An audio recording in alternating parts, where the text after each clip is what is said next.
sperma juga khas, jumlah sperma harus cukup banyak, gerakan sperma juga nanti akan dilihat oleh di laboratorium, gerakannya seperti apa, bentuk kepala sperma seperti apa, bentuk ekornya seperti apa, ekornya aktif bergerak apa enggak, nanti akan dilihat langsung oleh dokter. Yang jelas sperma mempunyai warna yang khas. Oke. Tentang obat, saya diresepkan Emtriva, Lamivudin, serta Rilpivirin sebagai, nah katanya Rilpivirinnya mau diganti obatnya karena pemerintah sudah nggak kirim lagi. Ya udah, kalau diganti ya diganti aja nggak apa-apa. Ya, karena Rilpivirin memang sekarang sudah stoknya sudah nipis dan sudah hampir habis. Kalau dokter kalian mau menggantinya dengan yang lain, misalkan dengan Efavirenz atau dengan yang baru, dolutegravir, ya udah nggak apa-apa, sama aja. Cuman efek sampingnya kalau diganti dengan Efavirenz, kamu harus memantau dan harus dibicarakan dengan dokter. Juan Lubis, cakep, penjelasannya lengkap, terima kasih. Sama-sama Bang Lubis, terima kasih sudah bergabung. Sperma kuning salah satu gejala HIV? Bukan, ya. Gejala HIV hampir tidak ada gejala yang spesifik pada orang yang hidup dengan HIV. Sperma yang kuning termasuk ciri-ciri orang HIV nggak ada hubungannya sama sekali dengan sperma. Meskipun penularan HIV salah satunya adalah dari cairan sperma, namun warna dari sperma sama sekali tidak menjadi ciri-ciri atau gejala dari seseorang itu terinfeksi HIV atau tidak. Jadi nggak usah berpikiran ke gejala. Kalau teman-teman memang merasa menyadari bahwa kalian pernah satu kali atau lebih, ingat, satu kali atau lebih, nggak butuh resiko yang puluh-puluhan, nggak butuh. Satu kali aja kalau kalian lagi apes, pasangan kalian terinfeksi HIV dan kalian punya resiko yang tinggi, lebih baik kalian melakukan pemeriksaan HIV. Di mana di puskesmas tingkat kecamatan terdekat di daerah kalian. Umumnya sekarang sudah ada tes HIV semua. Ya, jadi nggak usah mikirin gejala, apalagi gejalanya yang kalian pikirin sendiri. Jangan ya, nggak usah fokus ke gejala. Fokus saja kalau memang merasa pernah melakukan faktor resiko, segera melakukan pemeriksaan HIV, tes darah untuk HIV. Saya habis tes HIV di puskesmas, hasilnya reaktif. Terus saya tes imunoassay juga reaktif, tapi saya sudah sembuh dari COVID-19. Pertanyaannya apa nih? Kalau reaktif, sudah ada diagnosis dari dokter kalian di puskesmas di sana, ya berarti kalian positif HIV dan kalian sebaiknya segera melakukan pengobatan antiretroviral. Ya, nggak usah ditunggu-tunggu karena mumpung masih sehat, jadi segera melakukan pengobatan antiretroviral. Kalau hubungannya dengan COVID nggak ada ya, jadi kalian pemeriksaan tes COVID itu HIV-nya nggak bakal ketahuan, tes HIV juga COVID juga nggak bakal ketahuan karena ini dua penyakit yang berbeda, meskipun sama-sama virus, tapi ini virus yang berbeda, jadi nggak ada hubungannya. Jangan-jangan aku positifnya gara-gara COVID bukan karena HIV-nya, enggak ya. Jadi COVID dan HIV adalah dua hal yang berbeda, sama sekali tidak mempengaruhi hasil tesnya antara satu dengan yang lainnya. Dari Denny, HIV positif malah bisa no symptom. Ya, bisa banget, sangat bisa banget. Hampir kebanyakan mayoritas orang yang terinfeksi HIV justru nggak menunjukkan gejala apapun. Setuju? Yang penting rutin cek aja kalau memang merasa beresiko. Betul, kalau untuk yang resikonya tinggi, resiko tinggi itu apa? Resiko tinggi itu kalian memang bergonta-ganti pasangan dan kondom juga nggak teratur, nggak konsisten, atau mungkin kalian berhubungan seksnya dengan orang dari populasi kunci atau populasi khusus. Populasi khusus untuk HIV sekarang ada apa aja? Pertama, laki-laki yang berhubungan seks dengan laki-laki. Kedua, transgender. Ketiga, pekerja seks. Bisa pekerja seks perempuan atau pekerja seks lainnya. Keempat, adalah pengguna narkoba yang disuntikan. Nah, kalau kalian berhubungan seksnya di antara 4 ini, berarti kalian adalah orang dengan resiko tinggi dan sebaiknya melakukan tes HIV secara rutin. Rutinnya berapa lama sekali? 3 bulan sekali lah. Kalau memang aktif banget seksnya, 3 bulan sekali. Tapi kalau faktor resikonya benar-benar cuma 1 itu doang dan hasilnya negatif, ya udah negatif kamu. Periksa 6 minggu lebih hasil negatif sudah akurat. Kami yakin, saya juga sangat cukup percaya diri menyebutkan 6 minggu pada pemeriksaan antibodi generasi 3 dan 4 konklusif. Namun, jika kita masih mengacu kepada pedoman tata laksana Kementerian Kesehatan RI yang masih menyebutkan 12 minggu, jadi sebaiknya teman-teman melakukan tes HIV pada 12 minggu setelah kegiatan resiko terakhir. Ya. Nah, hasil yang 6 minggu gimana? Hasil yang 6 minggu sebagai gambaran bahwa untuk hasil yang minggu ke-12 nanti. Maksudnya adalah hasil 6 minggu itu dianggap sebagai gambaran kita bahwa hasil kita akan baik-baik saja pada setelah 12 minggu. Bisa dipahami ya? Jadi kalau saya pribadi, saya cukup percaya diri dengan menyebutkan 6 minggu. Cuman karena kita harus hati-hati, karena ini hubungannya dengan kesehatan seseorang, hubungannya dengan masa depan seseorang. Jadi alangkah baiknya jika teman-teman tetap melakukan tes di minggu setelah 12 minggu setelah kegiatan seksual yang beresiko terakhir. Ya. Jadi nggak lama kok, 12 minggu nggak lama. Ya. 12 minggu nanti sudah hasilnya negatif, ya berarti kalian negatif. Nanti akan kami update mengenai periode jendela, kapan? Setelah dari Kementerian Kesehatan RI menyatakan secara resmi dan ada di pedoman tata laksana. Kalau sudah ada seperti itu, nanti kami akan update kepada teman-teman mengenai masa periode jendela HIV yang terbaru, yaitu 6 minggu. Ya. Dari email Amelia Darwina, apakah air liur bisa menyebabkan penularan HIV? Tidak sama sekali.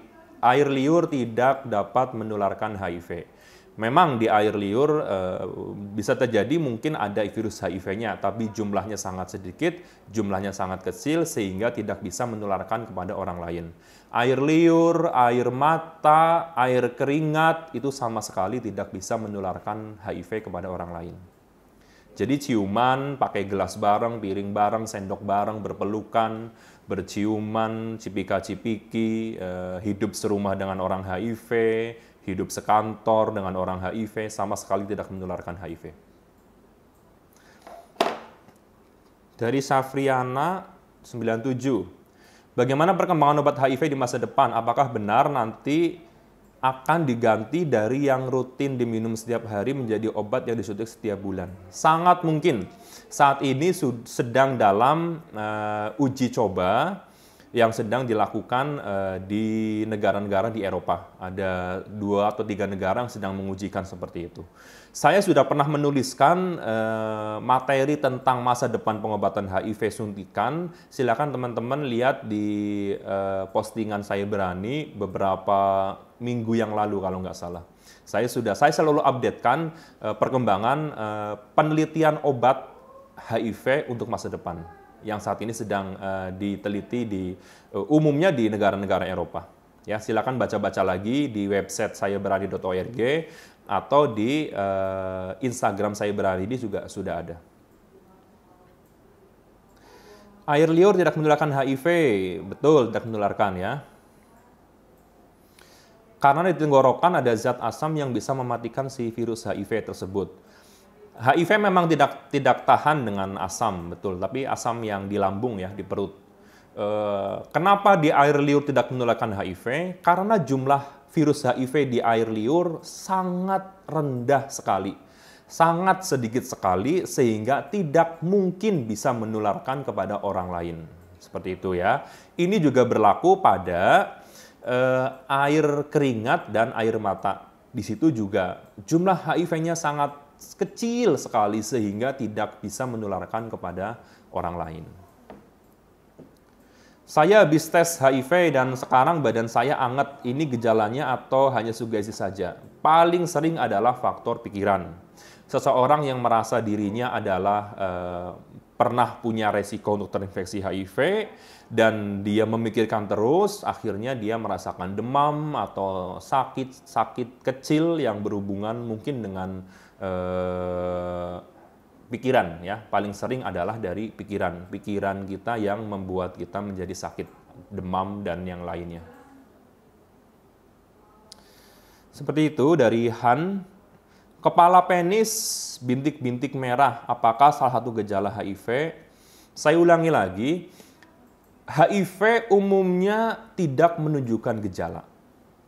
Kalaupun menunjukkan gejala, itu tidak spesifik. Kadang demam, sehari 2 hari sembuh, kadang diare, 3 hari 4 hari sembuh sendiri, jadi nggak ada yang spesifik. Kepala penis bintik-bintik merah, apakah salah satu gejala HIV? Silakan teman-teman datangi puskesmas atau klinik atau rumah sakit yang fokus di isu kesehatan seksual reproduksi. Nanti akan dilihat kondisi penisnya, ya. Teman-teman nggak usah malu kalau dokter bilang lepas celananya, lepas, karena dokter akan melihat. Dokter akan melihat langsung kondisi penis kalian, kondisi vagina kalian, kondisi anus kalian. Supaya apa? Supaya infeksi-infeksi yang tidak bisa dilihat sendiri atau tidak diketahui sendiri akan diketahui oleh dokter dan akan segera diobati. Contoh, ternyata teman-teman ada kutil di daerah vagina atau kutil di daerah anus. Kalau di penis, mungkin saja kalian akan bisa melihatnya karena alat kelamin laki-laki berada di luar. Kalau ada penis, ada lesi, atau ada papul, itu akan kelihatan. Tapi pada perempuan, pada organ vagina ada di dalam, dan kalau ada infeksi di dalam sana, luka, lesi, atau papul, kutil, dan lainnya, itu tidak akan ketahuan, harus dilihat. Ya, begitu pula dengan organ anus, organ anal. Di dalam sono itu ada infeksi apa? Untuk yang teman-teman yang pernah melakukan kegiatan anal seks. Nanti dokter akan melihat kondisinya, kalau memang ada permasalahan akan segera diobatin dengan baik dan benar. Jadi jangan pernah malu membuka celana di depan dokter karena dokter sudah sangat biasa sekali atau sangat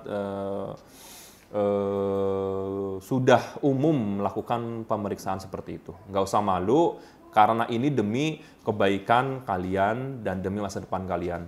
Terutama yang masih muda-muda karena kasus pada orang yang terinfeksi infeksi menular seksual dan HIV saat ini mayoritas adalah anak-anak muda, ya. Jadi kalian yang merasa muda-muda dan pernah menyadari pernah punya resiko, lebih baik ke dokter dan periksa yang lengkap sekalian. HIV diperiksa, sifilis diperiksa, dan infeksi yang lain juga diperiksa. Gonore, chlamydia, herpes, kutil, HPV, dan yang lainnya. Seperti itu, ya. Kalau dokternya nggak mau gimana? Teman-teman harus bisa melakukan